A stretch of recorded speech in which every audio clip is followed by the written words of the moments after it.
fisicamente. Hare Krishna. Vamos então dar continuidade à nossa leitura diária do sagrado Srimad Bhagavatam, que é considerado o fruto maduro da árvore dos desejos da literatura védica. Hoje a gente está no canto 3, no capítulo 3, que é intitulado Os Passatempos do Senhor fora de Vrindavana, verso número 22. Então, antes de ler aqui o verso, vamos entoar um mantra. Peraí, pessoal, desculpa, eu fiquei com calor. Vamos entoar um mantra em que nós reverenciamos a pessoa suprema, que é esse Deus que está em tudo, e que é Krishna, o filho de Vasudeva. Repitam, por favor. Om Namo Bhagavate Vasudevaya. Om Namo Bhagavate Vasudevaya. Om Namo Bhagavate Vasudevaya. Om Namo Bhagavate Vasudevaya. Om Namo Bhagavate Vasudevaya. Om Namo Bhagavate Vasudevaya. Então, lendo o verso em sânscrito, Tasyaivam Rama Manasya Samvatsara Ganam Bahum Nirhamedeshu Yogeshu Viraga Samajayata. Tradução: o Senhor ocupou-se assim na vida familiar por muitos e muitos anos, mas por fim ele manifestou completamente o seu desapego da vida sexual efêmera. Vamos ler aqui o significado dado pelo nosso querido mestre Srila Prabhupada. Jaya Prabhupada. Muito embora o Senhor não seja absolutamente apegado a nenhum tipo de vida sexual material, como o mestre universal, ele permaneceu um chefe de família por muitos e muitos anos só para ensinar aos outros como se deve viver na vida familiar. Srila Vishwanath Chakravarti Thakura explica que a palavra Samajayata significa completamente manifestado.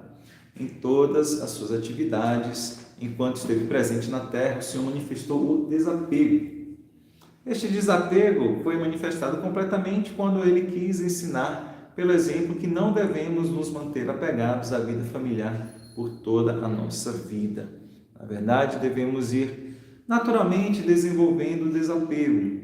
O desapego que o Senhor mostrou da vida familiar não indica um desapego de suas companheiras eternas, as donzelas vaqueiras transcendentais, mas o Senhor desejou acabar com seu assim chamado apego aos três modos da natureza material.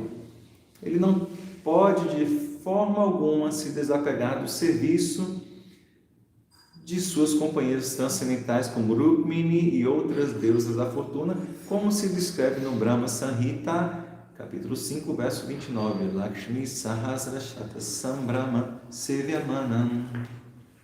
Srila Prabhupada Ki Jai. Então, antes de comentar o verso e o significado de Prabhupada, eu vou pedir as bênçãos e oferecer minhas reverências aos nossos professores, nossos mestres espirituais e todos os devotos Vaishnavas. Om Agyanati Mirandasya Gananjana Shalakaya Chakshurun Militam Yena Tasmai Shri Gurave Namaha. Os meus olhos estavam cegos pela escuridão da ignorância, mas com o bálsamo do conhecimento, meu mestre espiritual abriu os meus olhos e a ele eu presto minhas humildes reverências.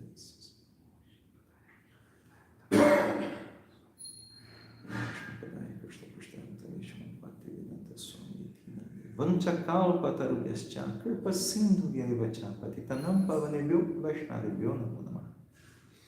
Eu ofereço repetidas vezes minhas reverências a todos os Vaishnavas que são como árvores dos desejos, são oceanos de misericórdia, os salvadores das almas caídas. Ukam Karati Vanchanam Gunagayate Giringat Kirpatamahavandei Shri Guru Dinatan. Ofereço minhas reverências a meu mestre espiritual, pois pela sua misericórdia um mudo pode falar e um coxo pode cruzar montanhas. Eu lendo o verso. O Senhor ocupou-se assim na vida familiar por muitos e muitos anos, mas por fim ele manifestou completamente o seu desapego da vida sexual efêmera. Hare Krishna.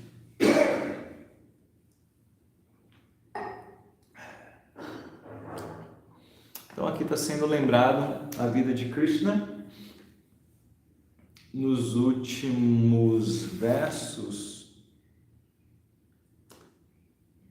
no último verso sobretudo, a gente estava comentando sobre isso, né? que Krishna, que é o próprio Deus, ele vem ao mundo material. Sempre vou fazer um breve resumo, tá? Então vocês me perdoem, mas é porque eu sempre parto do pressuposto que vai ter alguma pessoa vindo de primeira vez.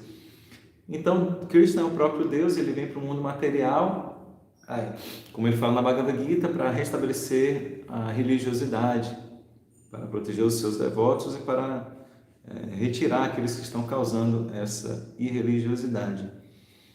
E quando ele vem, ele age como, aparentemente, como uma pessoa normal, apesar de que ele também faz alguns feitos que são totalmente extraordinários. Então, ele explica para Arjuna também na Bhagavad Gita que ele age para poder dar o exemplo. Então, Deus, Krishna, ele teve esposas, né? Não só uma esposa, como várias esposas. A gente tem que entender isso também por vários motivos, né? Uns que eu vou relembrar, que eu tenho falado bastante, que é, primeiro, essas esposas de Krishna eram grandes devotas que tinham o desejo de casar com Krishna. Então, Krishna, ele corresponde ao desejo do seu devoto. Nós, como devotos, se nós quisermos algo e merecermos, com certeza Krishna vai dar, porque é o nosso desejo. Krishna quer satisfazer o desejo do seu devoto. Como era o desejo delas casar-se com Krishna, ele satisfez esse desejo. E não podemos, de maneira alguma, interpretar isso de uma forma material, como se fosse luxúria de Krishna. Mas algo que é muito interessante também, né, que aí tem a ver um pouco com a sociedade védica, de por que Krishna casou com mais de uma esposa e por que na época era, né, possível, né, um rei casasse com mais de uma esposa, não apenas um rei, mas enfim. Que é o seguinte: várias dessas esposas a gente viu que elas tinham sido raptadas. E o que acontece é que, e Krishna foi salvá-las, na verdade. Mas o que acontece é que, pela sociedade da época, uma mulher que havia sido raptada, ou seja, ela foi tocada por outro homem, ela não seria aceita como esposa. Nenhuma pessoa aceitaria ela como esposa, porque ela fosse, você foi tocada por outro homem, né? A gente viu algum verso que comenta isso, né? De que a mulher deve ser sempre protegida. Isso é importante. Na sociedade védica, né, as mulheres têm uma proteção especial, as crianças, os idosos, os brahmanas. Então, ela deve passar, né, dos cuidados do pai para os cuidados do marido. Então, quando ela passa do pai e é tocada por outro homem, daí dificilmente outra pessoa iria aceitar, porque era a sociedade da época. Então, quando Krishna salva essas donzelas que haviam sido raptadas, elas falam isso, mas agora ninguém vai querer casar com a gente, né? Vamos considerar que a gente não é pura, né? Porque a gente não está assim, indo direto da casa dos nossos pais, né, para a casa do nosso esposo. Então você vai ter que casar com a gente. E aí Krishna atende para não deixar elas desprotegidas, né? Então foi um desejo delas. E também, como a gente viu, né, para que ninguém pense que pode imitar isso, assim, vou casar com várias mulheres, para dar proteção a várias mulheres. A gente também falou como Krishna, ele se expandia e ele era um Krishna para cada esposa. Elas não tinham que dividir Krishna, cada uma ficava com um tempinho. Não, ele se expandia no mesmo número de esposas. Só uma pausa para dar um aviso aqui para o altar. Estão prontos. Até tiro que já passamos. Que é Ok, então voltando aqui. Então isso é um ponto interessante, né? Então só para explicar isso, dessa natureza transcendental, né, do casamento de Krishna com várias esposas, e também para acalmar o coração daqueles que ficam assim revoltados, como que Deus vem aqui, ele tem várias esposas, que absurdo. Mas a gente vê com os olhos muito materiais ainda, né? Vê uma relação conjugal, uma relação amorosa de uma maneira muito luxuriosa, de uma maneira muito sexual. E os relacionamentos de Deus com seus devotos é totalmente puro, totalmente imaculado, então não tem como a gente poder conceber isso, né? E obviamente, como a gente também vem falado, Deus é a fonte de tudo, então seria absurdo pensar que a gente pode ter algum tipo de relacionamento que Deus não possa. Então, se a gente pode ter relacionamentos conjugais, ainda que sejam imperfeitos, sejam maculados, isso tem uma fonte, a fonte de tudo é Deus. Então, Deus, Cristo, também tem relacionamentos conjugais, sempre de uma forma pura, uma forma perfeita e imaculada. Então, ele agiu como esposo, na verdade, um ótimo esposo, né? Fala que ele atendia os desejos de suas esposas, até mesmo quando uma delas, né, quis uma flor que só existia nos planetas celestiais, ele foi lá e pegou, atendeu o desejo de suas esposas. Então, ele deu esse exemplo de que isso é interessante, né? Porque não sei se tem algumas linhas que talvez frisem muito a vida monástica. E o próprio Cristo mostrou que não é necessário isso. Você pode ter uma vida espiritual sem estar vivendo no templo. O próprio Krishna foi casado, o próprio Prabhupada foi casado, o próprio Senhor Chaitanya foi casado, né? Então não tem Bhaktivinoda, tá? Imagina, um dos maiores acharyas que a gente tem, né? Que inaugurou aqui o movimento de Sankirtana na Índia, no século XIX, e era um chefe de família, e tinha uma vida espiritual super presente, sendo presidente de templo, escrevendo vários livros, escrevendo belíssimas canções, como a gente canta Jayarada Madhava, do Bhaktivinoda Thakura, e é isso, tendo uma vida familiar. Ele era juiz, né? Um alto magistrado ali, ele conseguia equilibrar sua vida material, sua vida espiritual muito bem.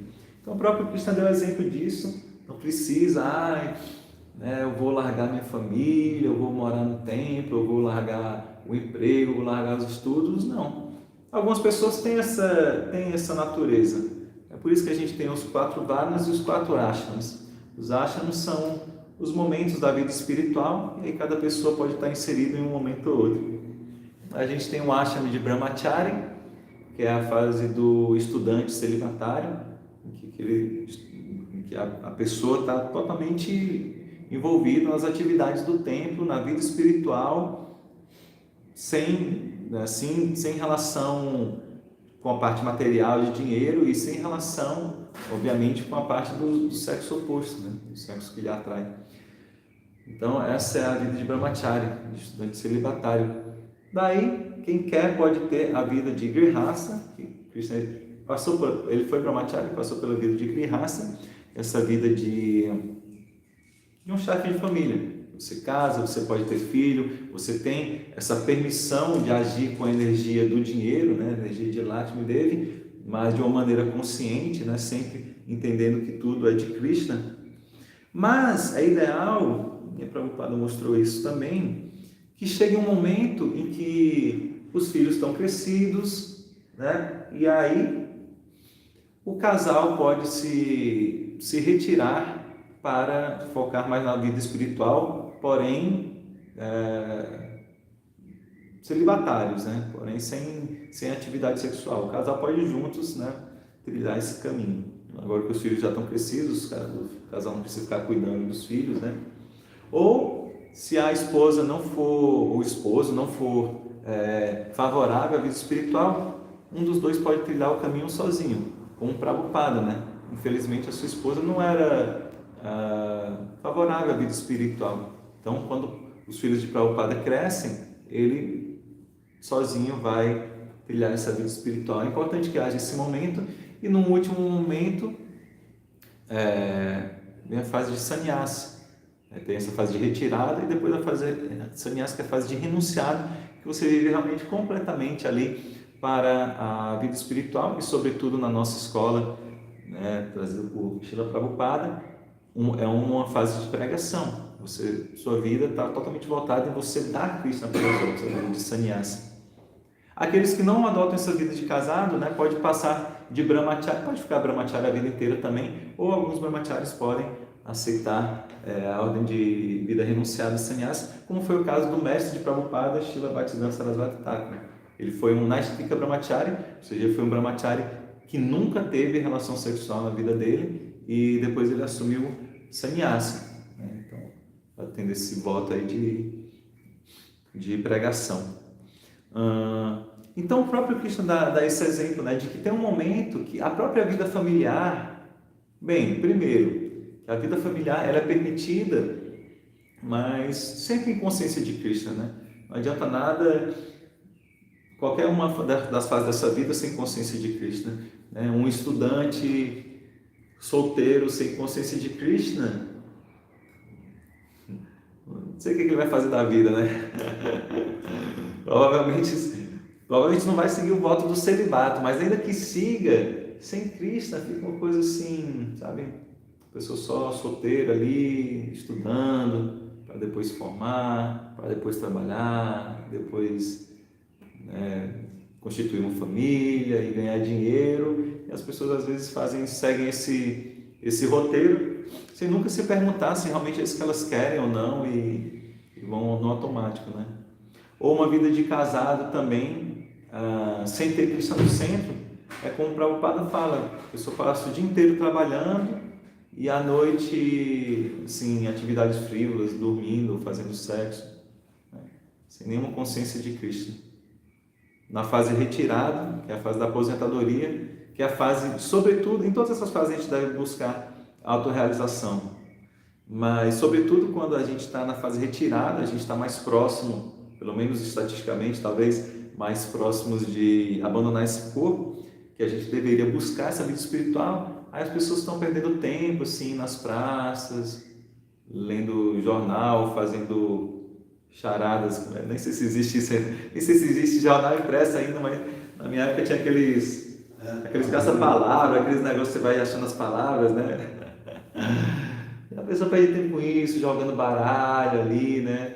O van na praça da época védica virou o vai na praça. Então, né, às vezes as pessoas se aposentam e assim não fazem um bom uso do tempo teoricamente livre que agora tem, né? Então é assim, então tudo tem que ter consciência de Krishna no centro. Então essa vida de casado, ainda que tem que ser totalmente consciente de Krishna, é o ideal, né? Ou seja, você tem que escolher um parceiro ou uma parceira que não seja assim somente pela parte íntima, né, sexual. Isso é ensinado, a gente já falou algumas vezes aqui, através das raças. As raças são os tipos de relacionamento que a gente pode ter com Krishna, que tem 5 tipos principais e cada um, assim, do mais básico, vamos dizer, ao mais elevado, cada um mais elevado inclui o anterior. Por exemplo, um primeiro sentimento é o sentimento de admiração, né? Um segundo sentimento é o sentimento de servir. Então, quando você serve, você admira e você também serve. Depois tem a amizade, daí você admira, você serve e você também tem um tratamento de amizade, de igual para igual, uma certa intimidade, que um tratamento de servidão não tem, assim, esse tratamento de igual para igual. Então, vem a amizade. Daí tem uma relação como se fosse parental, de pai para filho, de mãe para filho, ou de cuidado da pessoa. Então, você tem admiração, você serve, você é amigo, e você também quer cuidar da pessoa. E aí, por último, pode ter essa relação conjugal em que, além de você admirar, você servir, você ser amigo, você querer cuidar, você vai ter uma intimidade com aquela pessoa. Então, primeiro, que o casamento teria que ter, né, toda essa base, né? Não, hoje em dia a gente vê o casamento só mesmo por uma questão, basicamente, de atração sexual. E de repente, se a outra pessoa não atrai mais, o casal vai e se separa. Então a gente vê que não tinha essa admiração, serviço, amizade, cuidado, não tinha nada disso, né? Não tem porquê. Se tem tudo isso, não tem porquê o casal se quer se separar, né? Mas claro que acontece, tudo bem, paciência. Mas então primeiro que tem que ter tudo isso, e a ideia é que o casal seja um triângulo amoroso, né? Então na base está o esposo e a esposa, e no topo está Krishna. E quanto mais eles se aproximam de Deus, se aproximam de Cristo, eles se aproximam um do outro. Não é assim? Você pega aqui a base do triângulo, você vai aproximando do vértice, vai ficando mais próximo um do outro também, um ponto do outro. Então essa é a ideia. A ideia é que um casal em consciência de Cristo vai um ao outro fortalecer nessa caminhada espiritual. Né? Mas ainda assim, é bom que chegue um momento, né, e a atividade sexual também deve ser regulada, obviamente, mas é bom que chegue um momento em que o casal não fique tão envolvido assim, com filhos e trabalho, e muito menos atividade sexual, mas que eles foquem mais na autorrealização. Né? Então, Krishna dá todos esses exemplos, né, de desapego que deve acontecer depois da vida familiar e de como se pode ter uma vida familiar em consciência de Krishna, né? Então, Krishna, ele mesmo sendo Deus, ele acordava, ele fazia o Mangalarti, assim como a gente faz, né? E tudo mais, para dar o exemplo. Tá bem? Então, deixa eu reler o verso, e aí se vocês tiverem algum comentário ou alguma pergunta. O verso fala o seguinte: o Senhor ocupou-se assim na vida familiar por muitos e muitos anos, mas por fim ele manifestou completamente o seu desapego da vida sexual efêmera. Então é isso, tem que chegar um momento em que, claro, a gente tem que ter apego, né, ao esposo, à esposa, aos nossos filhos, mas não pode ser maior do que o apego a Krishna, como Jesus falou assim de uma maneira perfeita, né? Um super resumo, Jesus, o grande devoto, nosso grande mestre aí, que fala amar a Deus sobre todas as coisas. Né? Então, você pode amar a esposa, os filhos, não é que você não vai amar, mas sobre todas as coisas você vai amar a Deus. E você tem que amar o próximo, você tem que amar a ti mesmo também, porque você entende que o próximo é uma parcela também de Deus, e você mesmo também é uma parcela de Deus. Né? Então, claro que a gente tem que amar a família, esposa, filhos, mas não pode ficar naquele apego tão grande, porque senão aí acontece aquilo, né? Que a gente vê nas constelações sistêmicas, que tem um apego tão grande ali, uma coisa tão enroscada, que depois, na outra vida, o pai nasce como filho, o filho nasce como pai, o pai nasce como irmão, né? Tem essas histórias, não sei se vocês já viram, né? A pessoa tem algum problema assim, aí vai fazer uma constelação sistêmica e aí descobre, mas porque na vida passada quem é? O seu filho agora, ele era o seu pai, então por isso que não sei o que, na outra vida vem assim, fica só mudando os personagens toda a mesma família, porque tem um apego muito grande e sempre fica alguma coisa ali para ser resolvida. Não, mas então não é para ter isso, né? Você agradece a família e tudo, mas chega um momento em que a gente tem que se voltar para Cristo e cada um vai deixar esse mundo assim como veio, né? Sozinho, né? A gente não veio com esposa e filho, nem nada, né? Então a gente vem e deve retornar ao mundo espiritual somente a gente e Krishna. Então, por isso que a gente tem que, desde já, ir praticando esse nosso momento muito introspectivo, que a gente tem, né? Um momento muito de compartilhar, de Sankirtan, cantando junto, como a gente teve ontem no Bhakti Fest, uma grande festa, todos juntos cantando e dançando, as deidades, etc. Mas a gente tem que ter o nosso momento sozinho com Krishna. É muito bom a gente estar comemorando junto, a associação é fundamental, mas a gente tem que ter o nosso momento sozinho com Krishna, que a gente pega a nossa japamala, a gente medita nos santos nomes, Hare Krishna, Krishna Krishna, Hare Hare, Hare Rama, Rama Rama, Hare Hare. E ali é só a gente e Krishna, como vai ser no momento final, no momento que a gente deixar esse corpo também, a gente e Krishna. Ok? Então, minha sugestão é: cuidem bem da sua família, sejam bons filhos, bons irmãos, bons pais, boas mães, etc. Mas não esqueçam sua relação com Cristo diariamente. Vocês têm que tirar um tempo para vocês terem essa conversa com Cristo, né? Entoando os santos nomes. Bom dia, Jagannatha do Rio.